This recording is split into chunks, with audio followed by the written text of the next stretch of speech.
दोस्तों, सबसे पहले तो हम बात करेंगे कि इतिहास जानना क्यों ज़रूरी होता है। दरअसल इतिहास ही किसी समाज के अतीत का दर्पण होता है, जिससे हमें अपनी संस्कृति, सभ्यता, संस्कारों एवं जीवन यापन के तौर तरीकों की जानकारी मिलती है। हम सबका यह कर्तव्य बनता है कि हम अपने गौरवशाली इतिहास को जानें एवं अपने पूर्वजों के उच्च आदर्शों का पालन करें। तो आज हम जानेंगे रोहिल्ला क्षत्रियों का इतिहास।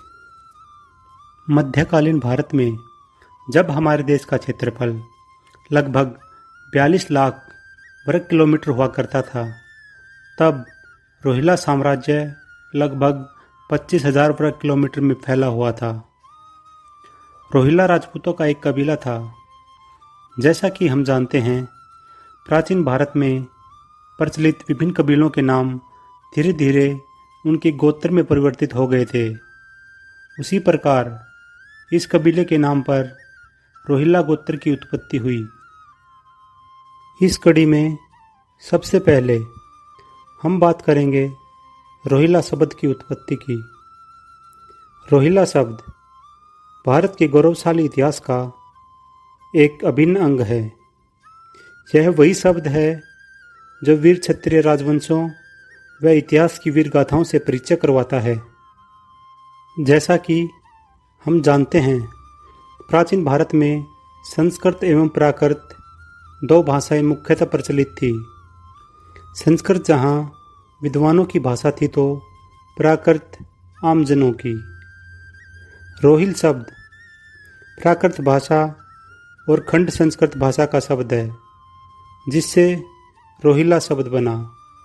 यह शब्द लगभग 500 ईस्वी पूर्व अस्तित्व में आया। इसका जिक्र B.M. रस्तोगी कृत प्राचीन भारत पुस्तक के पृष्ठ संख्या 159 पर आया है। रोहिल्ला कठेहर रोहिलखंड के शासक एवं संस्थापक थे। 18वीं सदी में रोहिलखंड में रोहिल्ला राजपूतों का शासन था, जिसकी राजधानी बरेली हुआ करती थी। रोहिल्ला राजपूतों के महान शासक राजा इंद्रगिरी ने रोहिलखंड साम्राज्य की पश्चिमी सीमा पर सहारन में एक किला बनवाया, जिसे प्राचीन रोहिल्ला किला कहा जाता है। अंग्रेजों द्वारा रोहिलखंड पर कब्जा किए जाने के उपरांत इस किले को कारागार में तब्दील कर दिया गया। इसी ऐतिहासिक रोहिल्ला किले में आज सहारनपुर की जिला कारागार है। भारतीय पुरातत्व विभाग ने अब इस ऐतिहासिक किले को अपने संरक्षण में ले लिया है। रोहिल्ला राजपूत प्राचीन काल से ही सीमा प्रांत, मध्य देश, पंजाब, कश्मीर, गुजरात, राजस्थान एवं मध्य प्रदेश में शासन करते रहे हैं। रोहिल्ला राजपूतों का एक गोत्र है सहारन। यह सूर्यवंश की एक प्रशाखा है, जो राजा भरत के पुत्र तक्षक के वंशधरों से प्रचलित हुई थी। फिरोज तुगलक के आक्रमण के समय थानेसर का राजा सहारन ही था।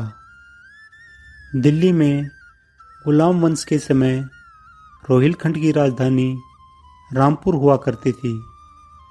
इस समय वहाँ राजा रणवीर सिंह कठेरिया का शासन था। इसी महान रोहिल्ला शासक ने फिरोज तुगलक के सेनापति नसीरुद्दीन चंगेज को हराया था।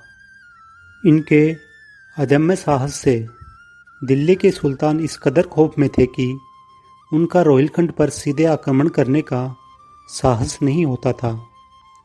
इनका जन्म 25 अक्टूबर सन 1204 को हुआ था। इनकी जयंती को पूरे भारत में सभी राजपूत समारोह के रूप में मनाते हैं। पानीपत की तीसरी लड़ाई में रोहिल्ला राजपूत राजा गंगा साई राठौड़ के नेतृत्व में मराठों की ओर से लड़े थे। इस युद्ध में लगभग 1400 रोहिल्ला राजपूत वीरगति को प्राप्त हुए थे। प्रथम स्वतंत्रता संग्राम में ग्वालियर के किले में रानी लक्ष्मीबाई के नेतृत्व में हजारों रोहिल्ला योद्धाओं ने भाग लिया था। हमारे इतिहास में प्राचीन काल से ही शूरवीर और साहसी योद्धाओं को उपाधि देने की परंपरा रही है। इसी परंपरा में उच्च कुलीन सेनानायकों और सामंतों को उनके गुणों के आधार पर विभिन्न उपाधियों से विभूषित किया जाता था, जैसे रावत, राणा, महाराणा, रोहिला, ठाकुर, लखमीर आदि। पृथ्वीराज रासो अनुसार महाराजा पृथ्वीराज चौहान की सेना में 100 रोहिला राजपूत सेनानायक थे। दोस्तों, हमारे ही परिवार जो कठेहर रोहिलखंड में रह गए वो कठेरिया राजपूत कहलाते हैं और आज भी राजपूतों की मुख्य धारा में हैं। जो विस्थापित हो गए तथा गंगा पार कर पश्चिम में आ गए वो राजपूत रोहिला कहलाए। तो दोस्तों, कैसी लगी आपको ये जानकारी कमेंट में ज़रूर बताएं।